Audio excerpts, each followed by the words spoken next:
নমস্কার বন্ধুরা, সুপ্রভাত। তো আজকে আবার চলে আসলাম একটা ছোট্ট ব্লগ ভিডিও নিয়ে তোমাদের কাছে। সকালের জলখাবার। তো দুদিন আমি সকালের জলখাবারটা তোমাদের সাথে শেয়ার করতে পারিনি, কারণ আমার কালকে রান্নাবান্না ছিল না। কালকে আমাদের পঞ্চমী ছিল বলে আমাদের রান্না করতে নেই। আর আগের দিন খুবই ব্যস্ত ছিলাম, বাড়িতে গেস্ট ছিল জানোই তো। তো আজকে আবার আমি শেয়ার করতে চলে আসলাম। তো তবে আমার আজকে অনেক দেরি হয়ে গেছে। দেখো, আমি রান্নাগুলো বসিয়ে দিয়েছি, নিরামিষ আমিষ দুরকমভাবে। আমার মার জন্য, আমার মা যেহেতু নিরামিষ খায়, মার জন্য দেখো নিরামিষ করে আলুর তরকারি বসাচ্ছি, খুব সামান্য। দেখো, এটা হচ্ছে আমার মার জন্য নিরামিষ আলুর তরকারি রুটির সাথে। আমি তো সকালে আমরা রুটি খাই, মার জন্য একদম অল্প করে একটুখানি নিরামিষ করে আলুর তরকারি করি।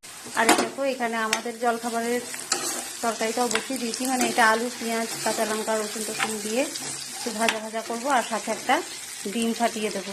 এভাবে করে খাও, মানে কে কে খাও ডিম ফাটিয়ে আলু ভাজাটা? আমার ভীষণ ভালো লাগে, আমার মেয়েরও ভীষণ পছন্দ। আর এ দেখো, আজ দুপুরে নিতে হবে মাটন, বাটা মাছ এনেছে। এগুলো এখনও রেডি করতে পারিনি, এগুলো রান্না করব। দেখো, আর দুনিয়ার বাসন পড়ে রয়েছে, এই বাসনগুলো সব মাজতে হবে। তো বন্ধুরা, এইভাবে আমি আমার জলখাবারের রেসিপিটা তোমাদেরকে আজকে কীভাবে রান্না করছি দেখাতে পারিনি, কারণ আমি বসিয়ে দিয়েছি অলরেডি। এখানে আছে পেঁয়াজ কুচো, কাঁচা লঙ্কা ছিঁড়ে দিয়েছি, রসুন কুচোনো, আলু গোট গোট করে কেটে ভাজা, তেল গরম করে আগে পেঁয়াজ কুচো, রসুন কুচো সব দিয়ে একটু ভেজে নিয়ে তারপরে আলুগুলো দিয়েছি। দিয়ে একটু ভাজা ভাজা হয়ে গেলে তারপরে ডিমটা ফাটিয়ে দিয়ে দেবো। ডিমটাকে আমি এইভাবে তোমার হচ্ছে আলুগুলো সরিয়ে নিয়ে এখানটা ডিমটা দিয়ে ভালো করে নাড়িয়ে নিয়ে তারপরে আলুর সাথে মিশিয়ে দেবো। এখনও দেরি আছে, যখন ডিমটা দেবো তোমাদেরকে দেখাচ্ছি। তো দেখো, আমার এই রেডি হচ্ছে জলখাবার। আর এই দেখো, আমার রুটি রেডি হয়ে গেছে, রুটি করাও হয়ে গেছে। রুটিটা আগে তৈরি করে নিই। এখানে আছে পরোটাটা কালকে, এটাকে আজকে একটু গরম করে নিয়েছি। দেখো বন্ধুরা, আমার আলু তো প্রায় 90 ভাগ ভাজা হয়ে গেছে, 90 ভাগের বেশি ভাজা হয়ে গেছে। এবার আমি ডিমটাকে ফাটিয়ে এর মধ্যে দিয়ে দেবো। ডিমটাকে ফাটিয়ে দিয়েছি, এবার ডিমটাকে এখানে ভেঙে চুড়ে একদম ভালো করে ঘেটে দেবো।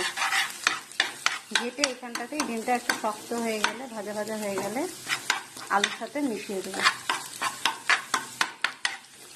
খেতে কিন্তু বেশ ভালোই মজাদার লাগে। তোমরাও এইভাবে রান্না করে খেয়ে দেখো, ভালো লাগে। দেখো, ডিমটা পুরো ঝুরঝুরে হয়ে গেছে। এবার আমি সব আলুর সাথে এটা মিশিয়ে দিচ্ছি। আমার রেডি আলু ডিম দিয়ে ঝুরঝুরে করে ভাজা খানা রেসিপি। তো তোমরাও চাইলে এইভাবে রান্না করে খেয়ে দেখতে পারো, রুটি পরোটার সাথে দারুণ লাগে। তো বন্ধুরা, আমি দেখিয়ে দিলাম তোমাদেরকে আজকের আমার সকালের ব্লগের সাথে নতুন একটা রেসিপি। তো তোমরা